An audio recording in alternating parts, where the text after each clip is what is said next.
sea, all the way down. All of your props, all of your boards go underneath, under your chair. Everything goes up. Hello, my name is King George III. I am the leader of the British Empire. I feel that the colonies that England has set up are under my control. The Americans dare to demand certain freedoms, but I will not hear of it.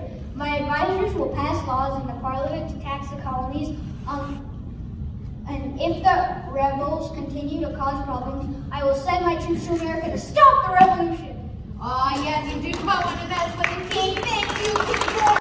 The Quartering Act of 1774 was one of the coercive acts. This act applied to all colonies and stated that the British troops could live and eat in colonial homes without the owner's permission. The 13 colonies. Now, what the Tories and the Loyalists wanted to do, they wanted to keep this union between Great Britain and the colonies strong. But there were other people who believed that the only path to freedom was to tear that union apart. And that was found in people like the very passionate Patrick Henry.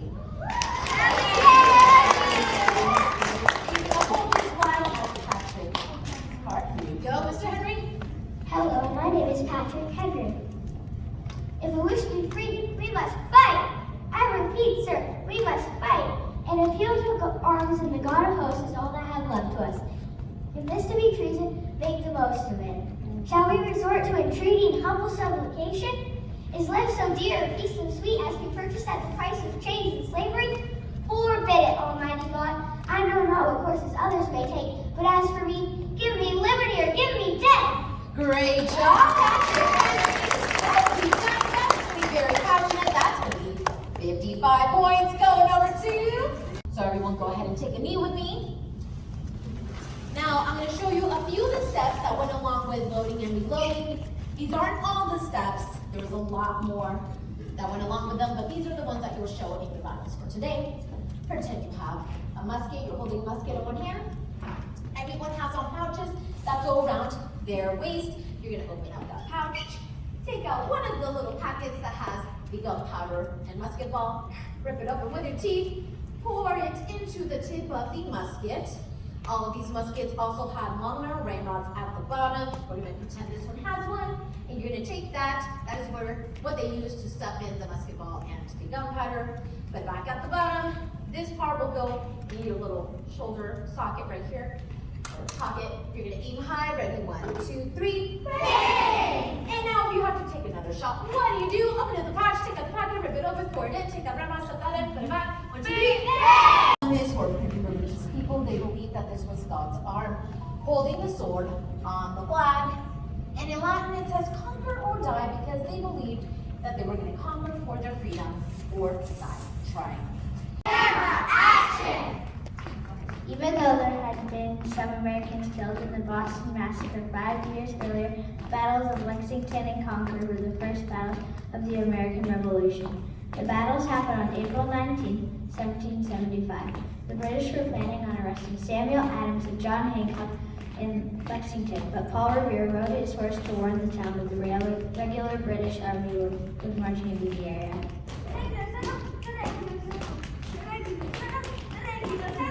The Americans stood in a flat field to defend themselves. Don't fire Minutemen, don't fire on the fire bomb. No one knows who fired the first shot. I've been hit! Minutemen, retreat! Hooray! Hooray! Ammunition, they believe, were stored in the area. When the British arrived and conquered, another battle happened. The American, you guys. The Americans were defeated. The British regulars.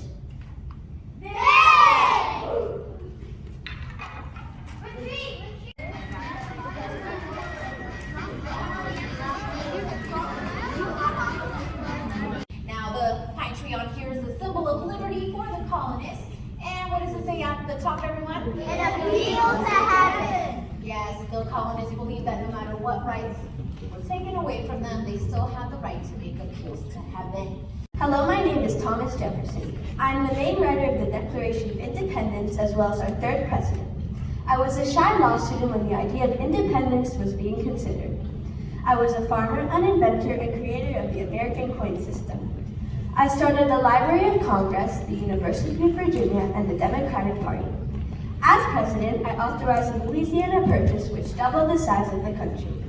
Go ahead. Let's move west. Great job. My name is Benjamin Franklin. I'm one of the most famous Americans during the Revolution. I'm a patriot. I'm an inventor, patriot, ambassador, and even the first postmaster general. The lightning rod was one of my most famous inventions. I am also the oldest signer of the Declaration of Independence. During the war, I go to France many times to ask for assistance of French troops, ships, and money. Hello, my name is John Adams. I played a leading role in the adoption of the Declaration of Independence. My wife Abigail and I were outspoken for the separation from Britain. I was the first vice president of this new country and second president in 1797. I died on July 4th, 1826 at the age of 90 years old. Thomas Jefferson died on that same day. Thomas Jefferson still survives! Great job. Gentlemen, as President of the Second Continental Congress, I say we need to let King George III of England know how we feel. We have discussed many of the things that the King has done to upset us, such as the Quartering Act, the Proclamation of 1763, and taxation without representation. I have asked Thomas Jefferson to head a committee to write a document explaining that we want to be a free and independent country. And everyone say independent! Independence! Independence! Order! Awesome. Great job keeping order, Thomas Jefferson. You have the floor. Here's how I started the new document. When in the course of human events, it becomes necessary for one people to dissolve the political bands which have connected them to another, and to assume among the powers of the earth a separate and equal station to which the laws of nature and nature's God entitle them. A decent respect to the opinions of mankind requires that we should declare the causes which impel them to the separation. Separation. Separation! Separation! Order! Order, yes. Benjamin Franklin, you have the floor. It continues with the Declaration of our Rights that all men are. It continues with the Declaration that all men are created equal. It continues with the Declaration that. Declaration of our rights as free men. It continues as a declaration of our rights as free men, that all men are created equal, that they are endowed by the Creator with certain unalienable rights, such as life, liberty, and pursuit of happiness. Happiness. Happiness! Happiness! Good job. Roger Sherman, you have the floor. That to secure these rights, governments are instituted among men, deriving their just powers from the consent of the governed, that whenever any form of government becomes destructive of these ends, it is the right of the people to alter or to abolish it, and to institute new government. Government. Government! Order! And Robert Livingston, you have the floor. We have included examples of the evil things that King George has done to us. He has sent armies over to America even though there is peace. He has taken our laws away from us and the rights to live the way we want. He has refused to let other people from other lands come to America and has sent his own officials to watch over us. He has told the Indians to riot, attack, and kill Americans. He even protects his soldiers when they are guilty of crimes, such as murder. Murderer.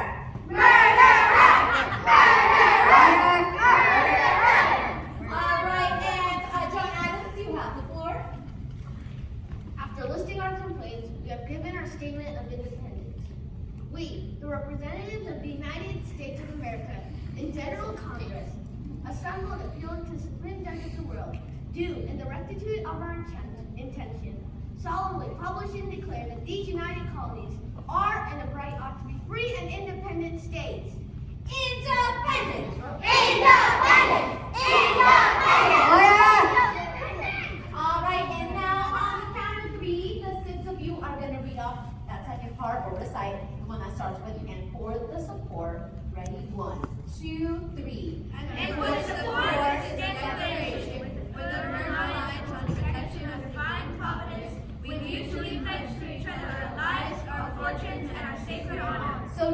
hear that, these men were willing to give up everything they had for one thing. Come on, your delegates, and put your hands in the middle. And on the count, oh, you don't have to touch it. On the count of three, you're going to say freedom. 1, 2, 3, freedom! And give them a round of applause. Is Mary Draper. I wanted to help the Continental Army during the Revolution, so I decided to melt down all of my family heirlooms. They were pewter items, and I made wonderful musket balls for the soldiers.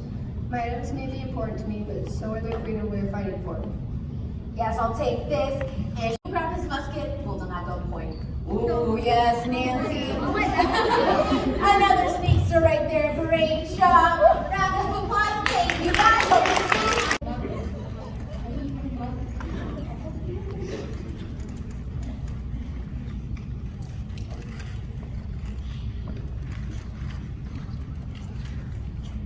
The next winter, General Washington and his troops waited at Valley Forge for winter to end.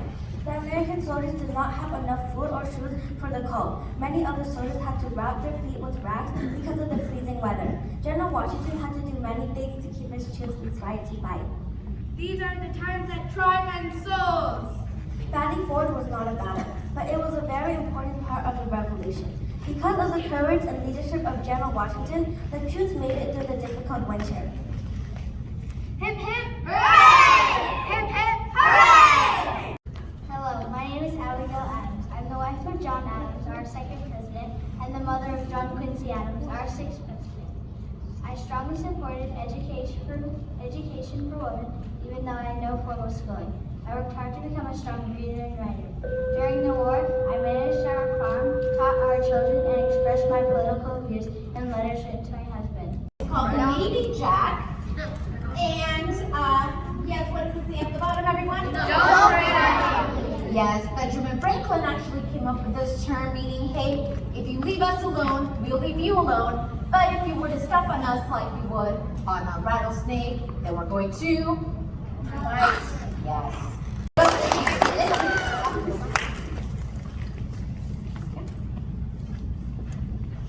Hello, my name is Deborah Sampson. As a young woman, I dressed myself up as a soldier named Robert to fight in the Continental Army. I was wounded twice, but no one found out that I was a woman. When a doctor discovered my secret, I was released honorably from the military. After the war, with help from Paul Revere, Congress granted me retirement money for my services. Later, I became a teacher and enjoyed retelling my experiences as a soldier.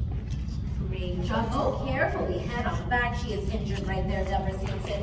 Nicely done. Yes, looking back, 50 points. Efforts of General Washington's 8,845 men and my 7,800 troops, we surrounded the British and forced them to surrender. The leader of the British troops, General Charles Cornwallis, felt that he could win the war quickly. Attention! Yes, sir! He invaded from the southern colonies and began to march his troops north. At the same time, the French Navy attacked the British ships and defeated them. Forward! The Americans, along with General Rochambeau and the French troops, attacked Cornwallis and his men in Yorktown, Virginia.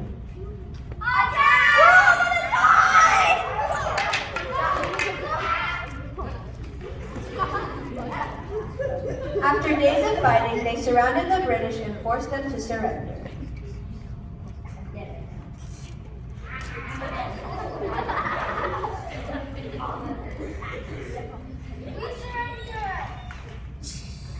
Cornwallis was so ashamed of losing the war that he sent his second in command, Brigadier General Charles O'Hara, to surrender.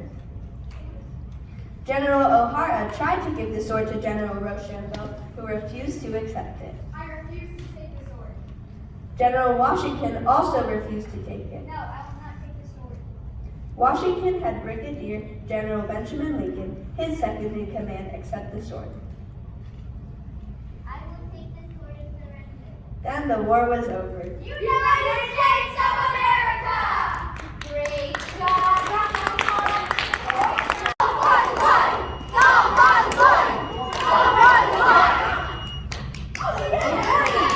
Oh, glory! Yes, that is going to be 50 points. 50 points going over.